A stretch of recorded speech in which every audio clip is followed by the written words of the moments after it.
జై శ్రీకృష్ణ. నేను మీ లలిత. మేమైతే రీసెంట్గా పెద్ద తిరుపతి అయితే వెళ్ళామండి. ఉదయం 6ంటికి ఏలూరులో బయలుదేరామన్నమాట. మళ్ళీ అర్ధరాత్రి 1:30కి అదే రోజు నైట్ ఇంటికి వచ్చేసాము.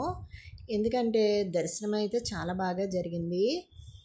సుపథం అనే పథకం ఉంది కదండి, చిన్నపిల్లలు సంవత్సరం లోపు ఉన్నవాళ్ళు, తల్లి తండ్రి పాప కానీ బాబు కానీ ఎవరున్నా సరే సంవత్సరం లోపు వాళ్ళని date of birth certificate, Aadhaar కార్డులు పట్టుకొని డైరెక్ట్ అలా దర్శనానికి వెళ్ళిపోవచ్చు అనమాట. అలా అయితే దర్శనానికి వెళ్ళారు. నాకైతే దర్శనం కుదరలేదు. నేను ఇంకా అక్కడ సుపథం దగ్గరే కూర్చొని ఇంకా అక్కడి నుంచి అయితే ఆ దేవుడిది గోపురం కనిపిస్తుందండి, వెంకన్న బాబుది. ఇంకా అక్కడ దండం పెట్టుకొని ఆ చుట్టూ ఉన్న ప్రదేశాలు అయితే చూశాను అనమాట. నెక్స్ట్ టైం వెళ్ళినప్పుడు ముందుగా అన్నీ బుక్ చేసుకుని వెళ్ళొచ్చు అని చెప్పి అనుకున్నాము. మేమైతే చాలా అనుకోకుండా ముందు రోజు నైట్ అనుకొని బయలుదేరింది అనమాట ఇది. అందువల్ల నాకైతే దర్శనానికి కుదరలేదు.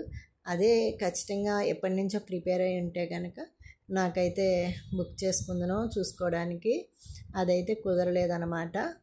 అప్పటికప్పుడు వెళ్ళడం కనుక ఆ సుపథం పథకంలో మా వాళ్ళకైతే చాలా బాగా దర్శనం జరిగిందండి. 2:30కి లోపలికి వెళ్తే ఇంకా 3:30 అయ్యేటప్పటికి బయటకు వచ్చేసారండి. అంత బాగా ఫ్రీ దర్శనం కింద అయిందనమాట. చాలా చాలా బాగా అయిందండి. నిజంగా చిన్నపిల్లలు ఉన్నవాళ్ళు ఇబ్బంది పడకుండా ఇలాంటి దర్శనానికి అయితే వెళ్ళి రావచ్చు. నేను ఆ చుట్టుపక్కల ఉన్నాయన్నీ జస్ట్ అట్లా వీడియో తీసి చూపిస్తున్నాను అనమాట మీకు. పెద్ద తిరుపతి వెళ్ళిన వాళ్ళకి చాలా బాగా తెలుసు కదండి ఇవన్నీ. చూడండి, నేను కూర్చున్న చోట నుంచే తీసాను అనమాట. ఆ సుపథం దగ్గర ఫోన్స్ అలౌ చేస్తున్నారు. నేను అక్కడి వరకే వచ్చాను కాబట్టి అక్కడ నేను ఫోన్ పెట్టుకుని ఉన్నాను అనమాట. చాలా బాగా కనిపించిందండి గోపురం అయితే. నేను ఇంకా అక్కడ దండం పెట్టుకుని ఉన్నాను.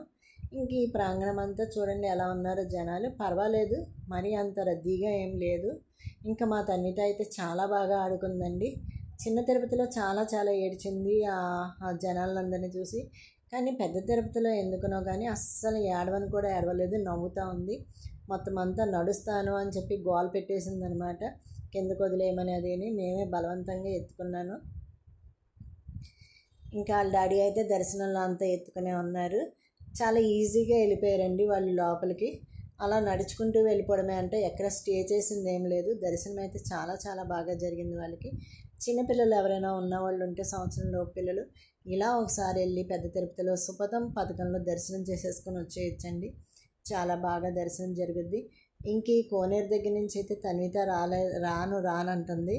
గట్టిగా పట్టేసుకుంటుంది అనమాట. ఓసల్ని పట్టుకుని నుంచుని ఉందన్నమాట.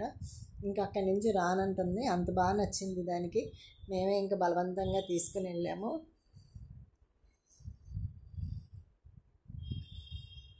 ఎవరి దారి వాళ్ళు అన్నట్టు ఎంత బాగా తిరుగుతున్నారోనండి. నిజంగా ఇలాంటి ప్రదేశాల్లో ఈ వాతావరణం కోసమైనా వెళ్ళాలి. వెంకన్న బాబు కోసం ఎలాగో వెళ్తాము, కానీ ఇలాంటి వాతావరణంలో ఉండడం వల్ల మనం కూడా రిలాక్స్గా ఫీల్ అవుతాం కదండి.